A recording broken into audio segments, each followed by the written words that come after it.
नाशिक शहरातील गंजमाळ भागात एमडी विक्रीची करणाऱ्या दोघांना क्राईम ब्रँच युनिट 1 ने अटक केली आहे.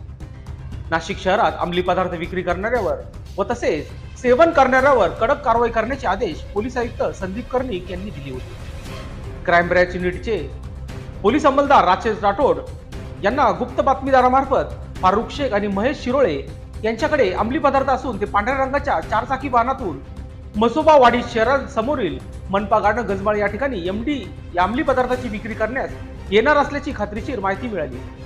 त्यामुळे पथकाने सदर ठिकाणी जाऊन सापळा रचला. यावेळी एमडी विक्री करताना फारुख शेख वय वर्ष 33 राहणार श्रमिक नगर गंजमाळ नाशिक आणि महेश उर्फ नाना दत्तात्रय शिरोळे वय वर्ष 48 राहणार हनुमान मंदिराजवळ शिवाजीनगर इगतपुरी यांना ताब्यात घेण्यात आले आहे. त्यापैकी फारुख शेख याच्या अंगझडतीत 15,000 रुपये किमतीची 3 ग्रॅम एमडी तसेच मोबाईल आणि महेश दत्तात्रय शिरोळे याच्या